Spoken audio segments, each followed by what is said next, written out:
Hello everyone, this is Peak Entertainment and we are back again, and we're now going to talk about Arsenal and Mesut Ozil and the seemingly now final departure from the club after staying there over 7.5 years. This has been a long running saga, endlessly debated by football pundits and fans in terms of his massive wages, his ongoing contract, his recent statements on social media, his refusals to take away pay cuts following COVID-19, his underperformance over a set amount of years, constant fractions within managers and players behind the scenes. There have been so many issues and talking points over Mesut Ozil, but it all seemingly now has been drawn to a close as he has flown over Fenerbache to finally make a new signing for the Turkish club. Now, I've withheld on making this video so far because, as we all know, sometimes within football, anything can happen.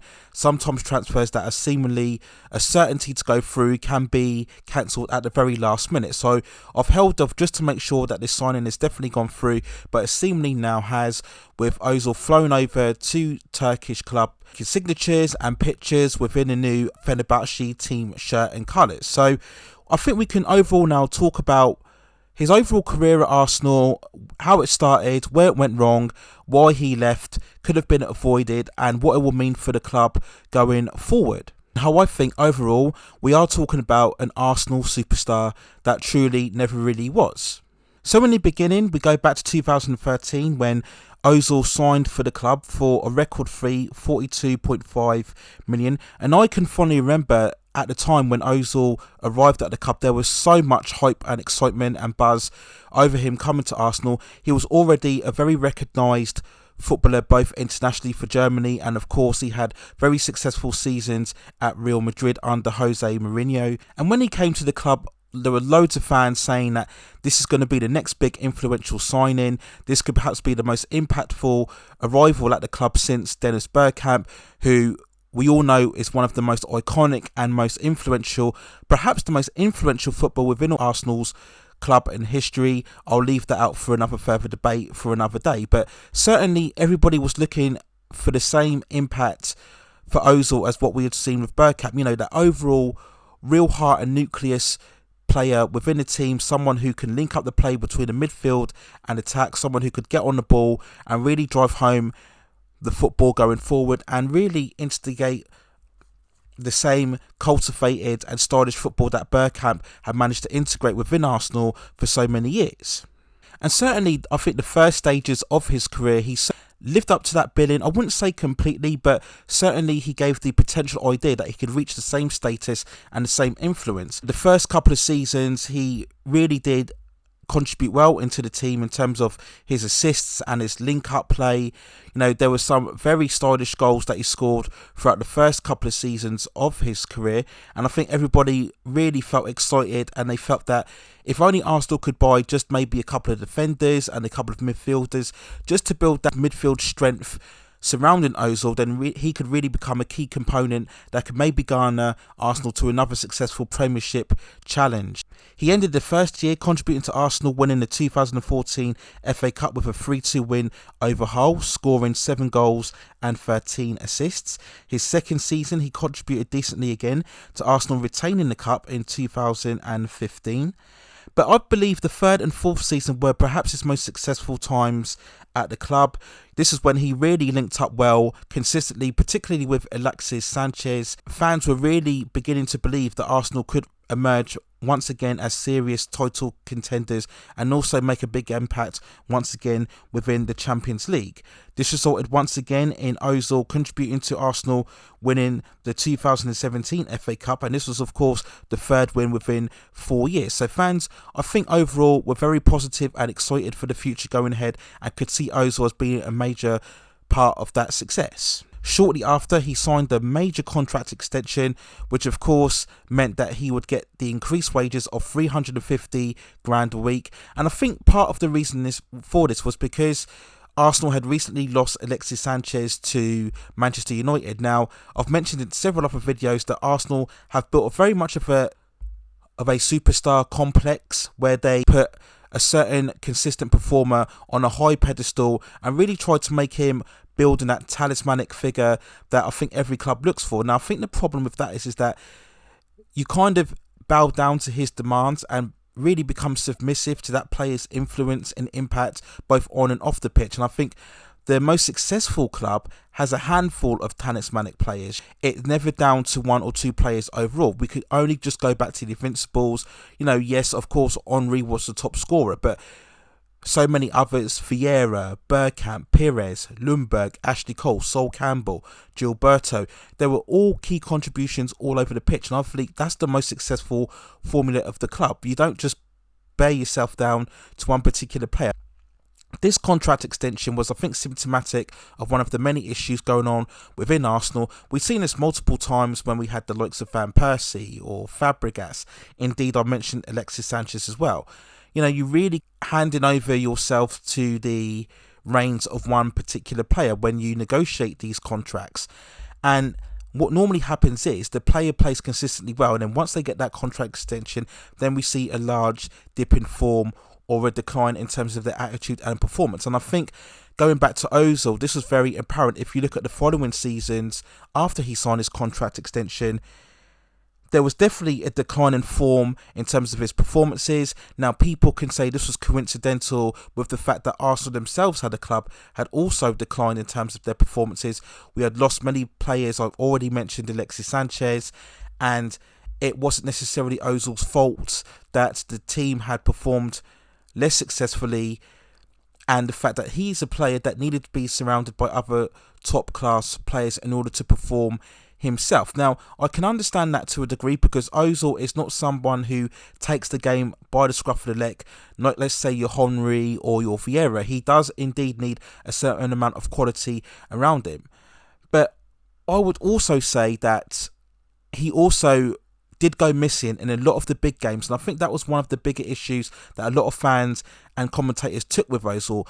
If we compare to Alexis Sanchez, there would be many times, let's say, if Arsenal lost high prolific games, but even though Sanchez didn't score, you could still feel his presence. There was still a lot of effort in terms of running down, trying to track down the ball back, help the team out in defence. You could still feel his involvement, even though he wasn't score or producing any assists. That wasn't the same with Ozil. If he wasn't scoring or assisting, you barely knew he was there. He did disappear a lot, and I think this left a lot of fans frustrated from the ongoing seasons after his contract extension. One of the big games included the 4-1 defeat to Chelsea in the Europa League final in 2019, once again emphasising how far Arsenal had fallen in terms of becoming major contenders on the European stage.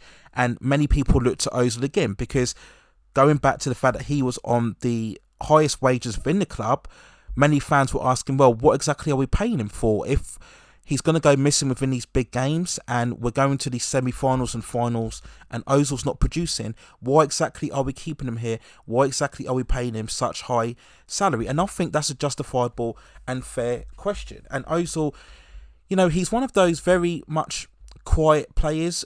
When everything is going very successful, he'll do all the pictures and the interviews and the tweets on social media. But when things aren't going so well, he really will go hiding and missing and won't really interact with much fans and explain his performances. And I think that again left a lot of fans frustrated, because if you're building this character as your talismanic figure, you want to be hearing from them. They are the kind of first port of call that you go to regardless of your success or failures.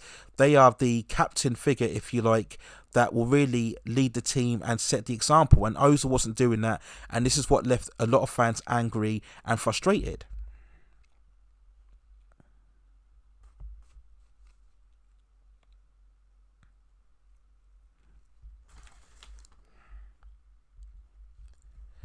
This continued underperformance came to a front, particularly in the 2019 and 20 season, when Ozil found himself out of favour with the newly appointed Unai Emery due to his performances and rumoured fractions behind the scenes. He was barely involved within not only the team but the squad at times, as Arsenal continued to experience a decline in results following the 22-match unbeaten run that was really the most successful part of Unai Unai Emery's reign at the club, but Ozil still never felt really integral to the club, and a lot of fans were asking the questions: why isn't Ozil being involved? Is he fit? Is he injured? Is it a short-term issue with his physical fitness, or is it something more permanent? And I think this debate really started to cause fractions within the fandom of Arsenal itself. Now, we all know that Arsenal are one of the most passionate fans who were put under a lot of scrutiny due to particularly the emergence of social media. So any debate that you have over any player is going to be amplified tenfold, particularly when you're talking about Arsenal. And there was a split in between fans. There were some fans who were supporting Ozil. They felt that any issues between the team could have been bolstered if Ozil was more involved within the squad. They felt that he could have added that creative spark, again, providing that link between the midfield and the attack.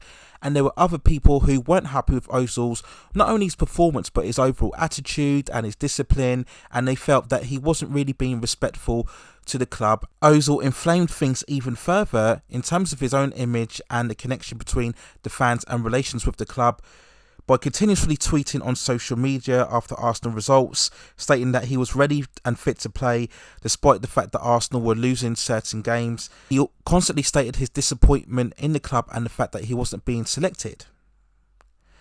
This was taken on an even further level when Ozil took to social media, criticising the treatment of the Uyghur Muslim minorities within China and making certain comments about how they were being treated within that country. He also criticised certain Muslim countries for the lack of speaking out in terms of how these people were being treated.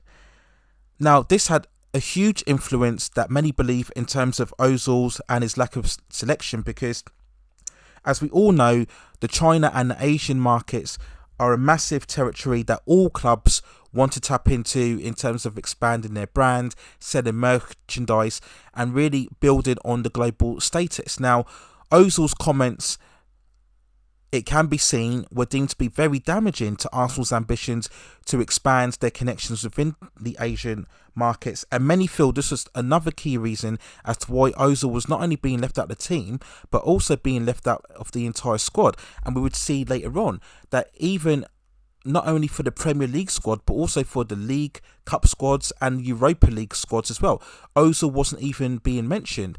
And many fans are speculating once again what exactly was going on. Had Ozil had arguments not only with the management but also with the board members? Was it because of his statements on social media about the Muslims and their treatment within the China territories? Why is it that he was being left out of the squad despite the fact he keeps constantly tweeting that he's fit and ready to play? So all of those statements didn't really help his relations with the fans or the social media. Now, once again, this proved very divisive because many people within social media championed Ozil for speaking his mind and coming forward and speaking up against certain alleged atrocities going on within the world. But other fans felt that Ozil should really spend less time on social media and focus a lot more about being disciplined and getting focused and producing more consistent performances. And when I look at it, I'm always of the latter.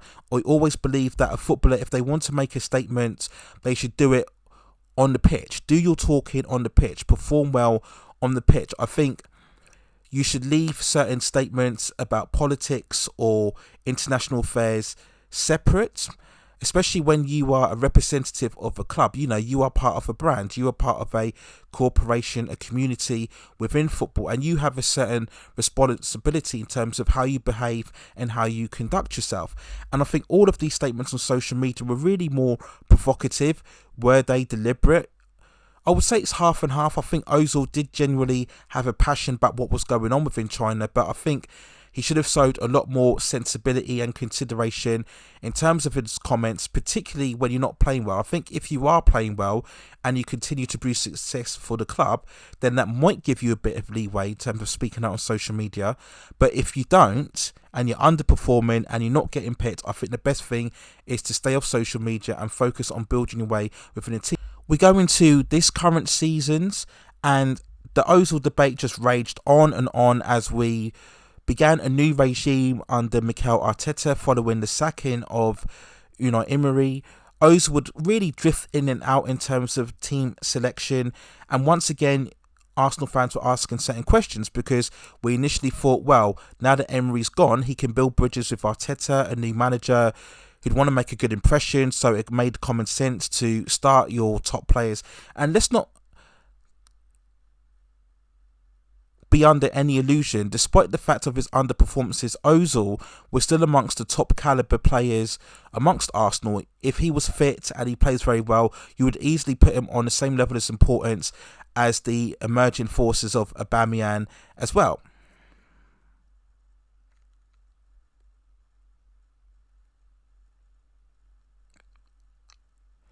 But the conversation continued to rage on as Arsenal, with this season, continue to experience a real bad of form, losing 6 to 7 consecutive games, going 4 or 5 games without winning at home, losing to the likes of Burnley and Everton and Leicester and Aston Villa.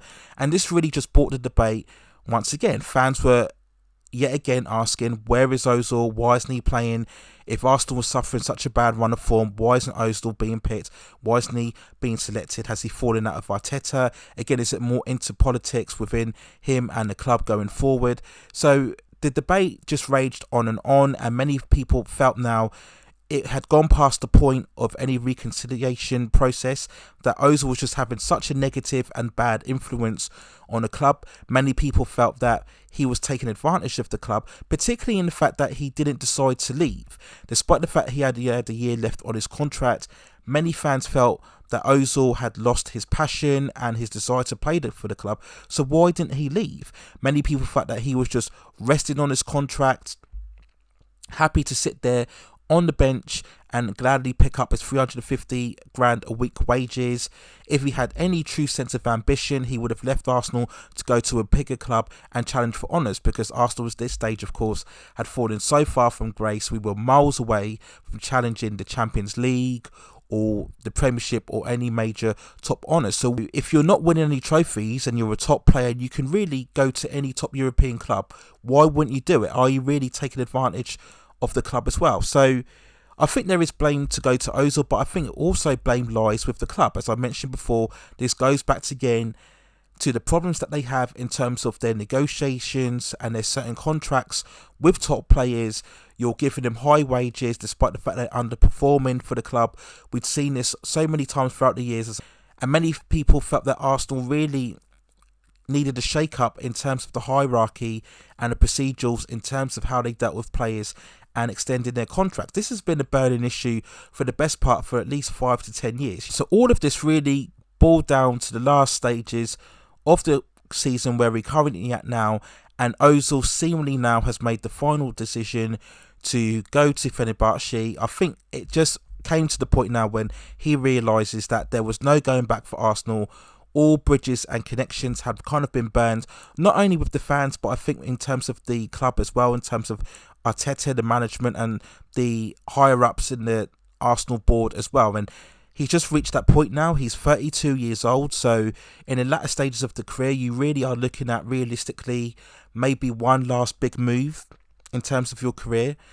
Maybe Fenerbahce earned him many wages. We've seen this a lot from many high-profile players, that they do move to the Turkish league, whether it's Fenerbahce or Galatasaray. So I'm guessing Ozil got a very lucrative offer, and of course he'll be under far less scrutiny over at Fenerbahce than what he is in the Premier League, and he will be picked every week. So he doesn't have the pressure anymore of international football. He retired a couple of years ago as well. He's won European Championships and World Cups as well. So he's kind of achieved everything he's done at international level. So he can go to Fenerbahce now and play every week, and win, lose or draw, he can pick up high wages, and he won't necessarily have to put up with any intense examination or criticism from pundits or commentators or Arsenal fans as well. So in the end, I think it's the best move for all parties involved. Better for Ozil, better for Arsenal now, because it's one big issue and nagging problem that is off the books, off the back now of Mikel Arteta. I can really now focus more on bringing players forward, not only for the January transfer window, but also for the up and coming summer if he remains in charge at Arsenal. But overall, I just want to close out this video really just talking about Ozil in general. I think overall, it's a shame because he really could have been, I think, potentially one of the all-time great players at Arsenal to join the likes of Henry, Vieira, and indeed Bergkamp as well. I think he's a different player to Bergkamp. He's not really on the same level in terms of the touch, and definitely doesn't score as many goals as Bergkamp did in his prime. Bergkamp was truly one of those unique, incredible footballers. Even if he didn't score, he would contribute so much in terms of linking up and interacting the play between midfield and attack. And Ozil could have had that same status, but I just don't think he had the same overall desire. He had the talent, he had the ability, but I think you really have to love the club and want to be there. And I don't think after a certain time Ozil did that. Maybe this is in common with a lot of the modern day footballers. They only have a passion if they're earning high money and they're playing Champions League football. And I think as Arsenal fell away from being major contenders in terms of the Premiership and the Champions League, I think so then fell Ozil's own desire, and he really didn't feel that the club was as important to him as I feel a lot of fans did. And I think it just once again highlights the major problem with Arsenal in terms of that superstar player.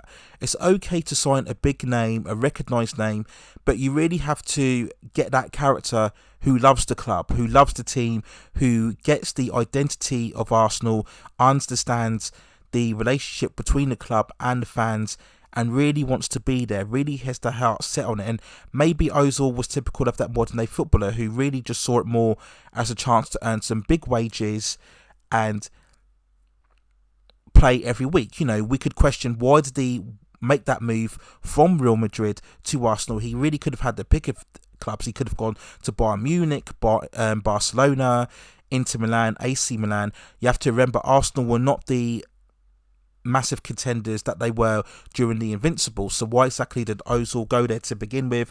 Why, for example, did he not look to move when it was clear that he was no longer part of the team's plans? So overall, that superstar player that in principle, in theory, was the player that Arsenal wanted, but in actual reality never really turned out to be the influence and the impactful player that we were all hoping for, and in truth was the Arsenal superstar that never was to be within the club. So those are my overall thoughts and feelings on Mesut Ozil and his time at Arsenal. Let me know what you think in the comments below. What do you think about his influence? Do you think we should have signed him to begin with? Do you think he overstayed his welcome?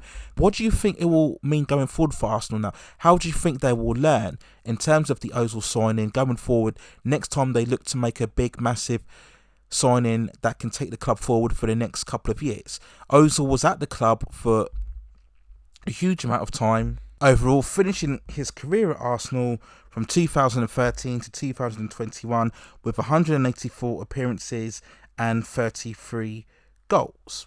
So where do you think the club can move forward now in terms of big new signings, and what can we really learn from the whole Mesut Ozil saga? Let me know what you think in the comments. Please also hit those like and subscribe buttons and help me grow this channel for you in the future. But that's it for now. Take care of yourselves. On the Mesut Ozil saga coming to a close, the Arsenal superstar that never truly really was. That's it for now. Take care of yourselves, stay at safe distances, and I will see you very, very soon.